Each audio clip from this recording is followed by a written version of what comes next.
Oh howdy all, grab yourself a drink, it is time for some PathOfExile discussion.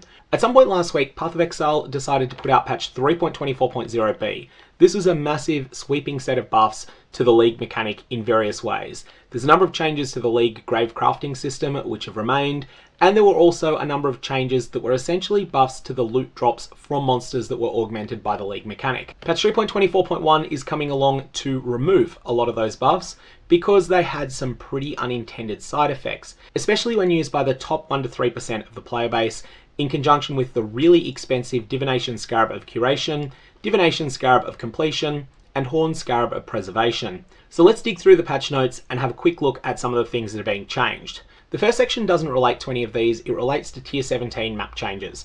Essentially, this entire section is about nerfing Tier 17 map difficulty. The section of that map difficulty that is coming from map mods is being toned down. I quite like the way they're doing this though. What they're going for is that the maps are going to have at least one nasty prefix, at least one nasty suffix, but the rest of the mods will be mostly from the Tier 16 map mod pool. Many modifiers that can roll on Tier 16 maps can now also roll on Tier 17s. Modifiers that can only roll on Tier 17 maps are getting some sort of additional boost. Enhanced pack size, enhanced item rarity, more currency found, more maps found, or more scarabs found.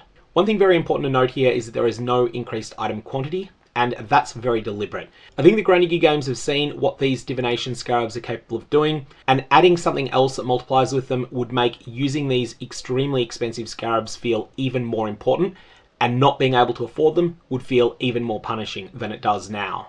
One issue that may come up with this, I am not actually sure if elevated expanses can now be completed.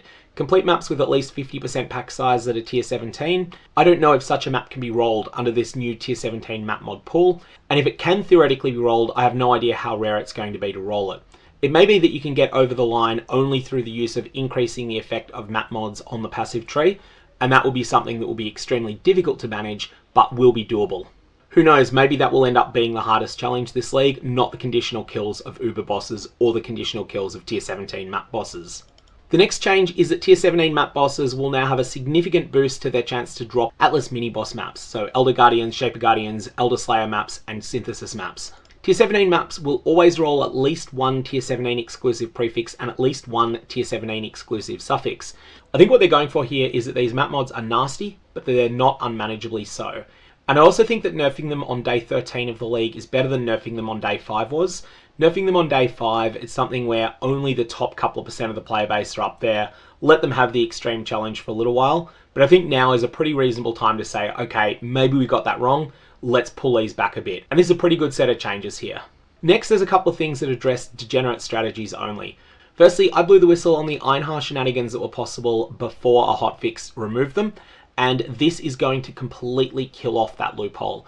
The Tier 17 map modifier that causes rare and unique monsters to drain some percentage of life mana and energy shield on hit now only drains these resources from players and their minions. This is actually a buff to totem builds, but most importantly, it deals with a couple of the corner cases.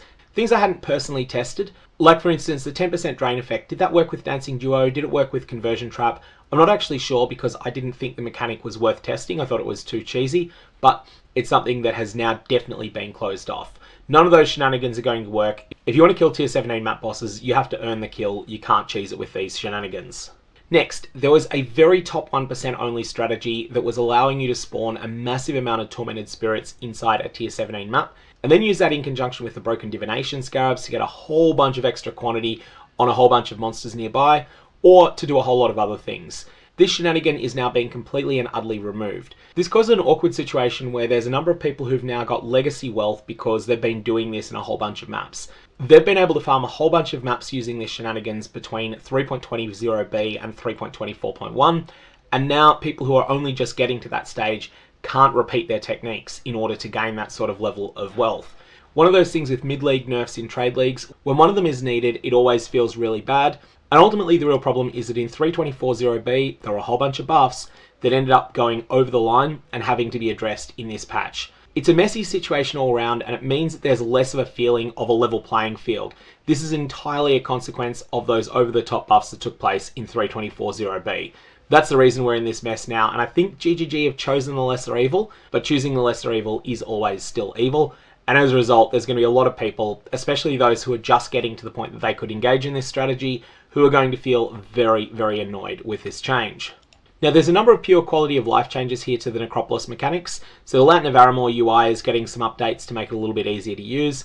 Implicit modifiers on bases are now displayed with item hovers when you're selecting which base you want to do a Gravecraft on.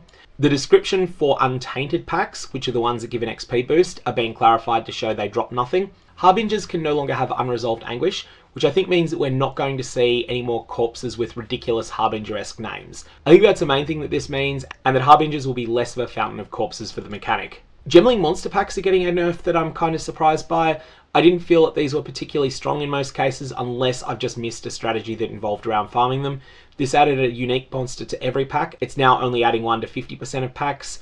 It wouldn't surprise me though if there was a mechanic that I missed with these, because there's been so many crazy strategies that you just can't keep on top of all of them. The Gravecrafting modifier that causes the item to be corrupted, providing 50% increased chance for corruption implicit modifiers, can now no longer re-roll a crafted item. That's not really important because in most cases I found that Gravecrafting modifier was pretty terrible.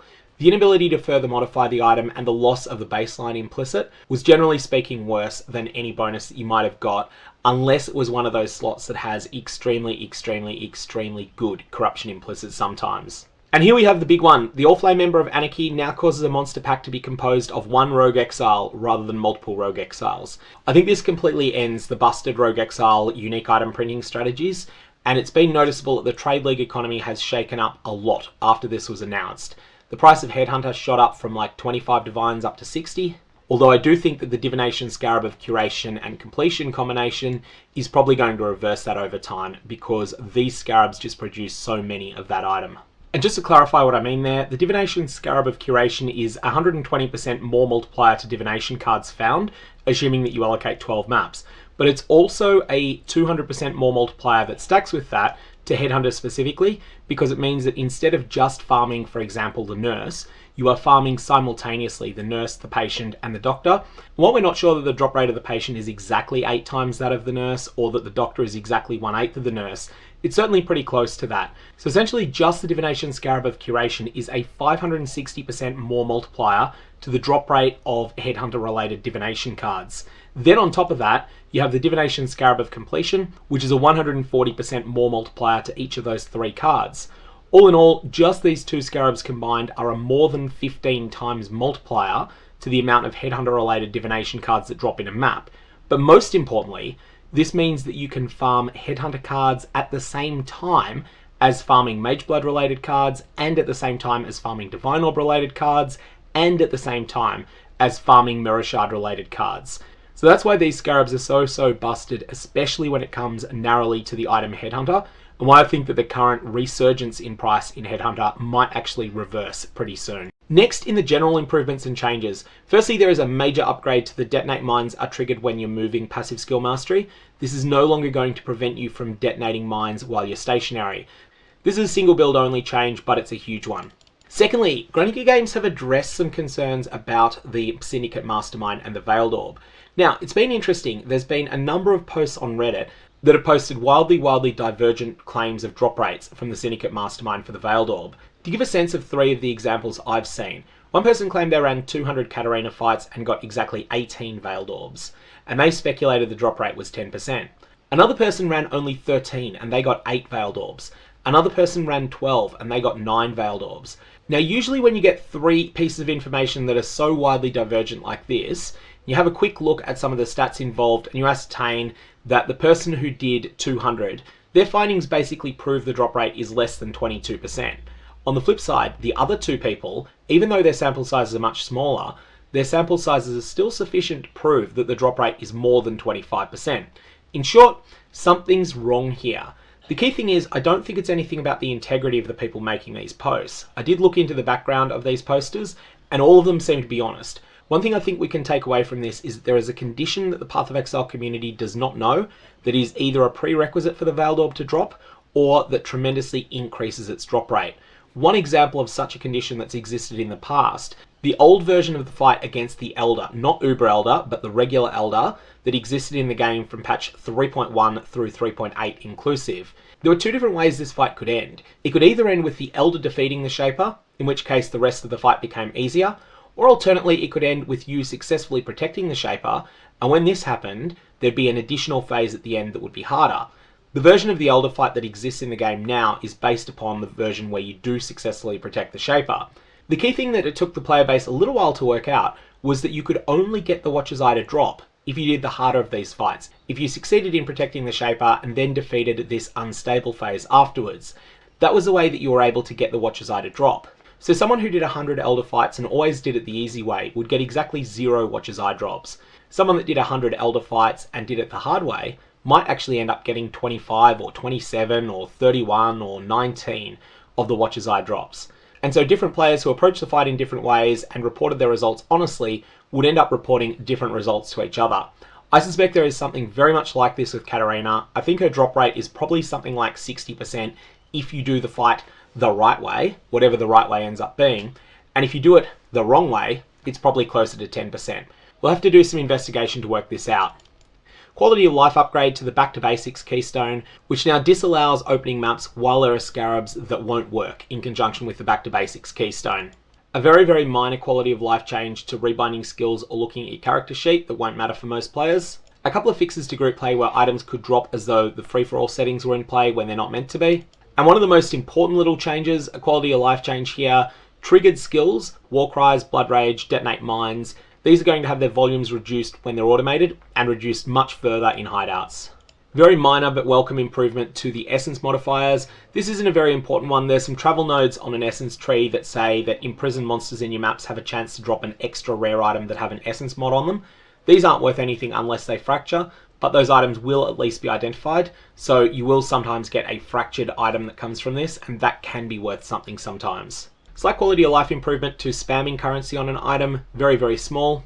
And then there's a couple of little changes after that, with one change to an achievement, note that this is an achievement, not a challenge, and one that is being made to a challenge, which is clarifying because the wording on it was wrong and people were filing bug reports when it wasn't working. It's meant to be 3 different deafening essences rather than just 3 deafening essences in general, and so the challenge description has been changed to replicate what was always being done. Trade website changes. All flame members and filled coffins above level 80 are being added to the bulk item exchange. This is a tremendous improvement in Trade League. Tier 17 maps are being added to the bulk item exchange. This should be a big improvement. The problem is that the market for Tier 17 maps is completely and utterly dominated by bad faith listings at the moment. If you do a search for any particular Tier 17 map, you'll find an entire page full of rubbish prices that are there in order to simply mislead other people into underselling their map that they've got for sale. This honestly is a really difficult problem to fix. In the interim, the best place to trade Tier 17 maps is definitely still going to remain trade discords, because when they get complaints that someone is listing an item at 60 chaos and they're not intending to sell at that price, they will go and ban that person so you'll never have to interact with them again. I'd rather have some better solution, but that's just the way it is. For items that can't stack and that are often traded in bulk, it ends up just being really, really difficult for the trade website to do anything else. This has been a problem for a long period of time for Beasts, and it's a problem for Tier 17 maps. They've also added a maximum to the stock count filter for the bulk exchange, which is likely useful if you're looking to buy a small to medium number of a particular consumable from someone else, but you don't want to bother someone who's likely to get annoyed by getting a small trade. So if you want to deal with someone that's got a smaller amount, then that's an option now. I don't think that's going to be a huge improvement, but I'm sure it'll occasionally be nice to have. Now we have the bug fixes section, and we'll just quickly go through all of these. Fix an issue where the Impale mod that is exclusive to Tier 17 maps, this was extending its description across the screen, which meant that when you were in a map that had this mod, you pretty much couldn't read the map mods once you're inside the map. Convoking ones are now going to be available when you're Gravecrafting. This is a huge improvement. Couple of tiny things, then the Oscillating Sceptre is now available with Gravecrafting as well. The next bug fix is one that seems like it's a small and simple thing, but probably actually took a lot of work under the hood. This was a change to something that was causing players to randomly fall over dead that was only taking place in Tier 17 maps. And it was the way that negative numbers are treated in conjunction with Righteous Fire and Plague Barrier's AoE. So the intended effect, if your area of effect is negative on these skills, is that effectively they just don't have any effect. What was happening though, if you managed to get the area of effect negative, was that they affected your character with the effect that was intended for monsters. So for Righteous Fire, that meant suddenly that instead of dealing 1,000,000 DPS to all monsters surrounding you, you started dealing 1,000,000 DPS of fire damage to yourself. This generally is not a good thing. So what Gravecrafted Games have done here is they've fixed it so that these skills now treat negative area of effect as basically being equal to 0. The only way that this came up is with the Tier 17 exclusive mod 50% less area of effect for players when the magnitude of that mod was scaled up by increases to map mod effects from the Atlas. At least that's the only way I'm aware of. Who knows, maybe there's something else that I was missing. Some issues with shrines are being fixed. A bug where rogues were getting stuck in heist is hopefully being fixed, although I think we've seen this one before, so kind of really want to see whether that actually works or not. A bug that was causing Lunaris to do less damage than intended is being fixed, so just be aware of that. Then there's a bunch of really minor things, followed by fixed a bug where Shaper, Elder, and Conqueror influence Gravecrafts could not be obtained. So this is now going to be possible to get. These did not exist at all. I was curious whether they were gated behind the randomize adjacent crafts corpses, and I did try it a bit, but not enough to rule out that they existed. Nope, it turns out they didn't exist at all. So these are going to be itemized crafts that you can get. This is going to be pretty interesting because there's a number of really strong combinations you can pull together. For example, Stygian Vices that are Shaper or Elder influenced can be quite good, as can ones that are Hunter influenced. And so I think there'll be a fair bit of demand for these early on, and then it'll probably dry up pretty quickly. And then that's pretty much it in terms of things that have a big impact. Anyways, that's patch 3.24.1. I do think that this is going to be a very, very rough trade league because of just how wonky this period of the last week has been, where there's been some tremendously over-the-top farming methods that are now being taken away. I think there'll be some people who love this change because if an item drops for you, there'll be less of them in the trade league economy. There'll also be some people who are really disappointed, especially those who are just starting to break into these high-end farming methods. Maybe they've just finally gotten themselves the relevant divination scarabs, or they've just finally gotten the feel of killing rogue exiles in tier 17 maps, and now just as they were getting there, it's being taken away. Ultimately, I think that there's a lesson to be learnt from this, and that is that patch 3.24.0b was an overreaction to a Reddit outcry that Gravecrafted Games should not have made. Instead, what they should have done is released a couple of gameplay videos of some of the best strategies that they'd found, and said, this is why we're not buffing loot. This is what's already possible. We don't want to go further than that, because if we do go further than that, we end up making aspirational items mundane, and mundane items into complete trash. I do think though that Gravecrafted Games should definitely consider running some sort of 4-week event, and ideally one where the broken divination scarabs don't exist, so that we can see what this league plays like without any of the shenanigans that were introduced in the last week. I'm going to leave it there. May your Orbs have interesting results.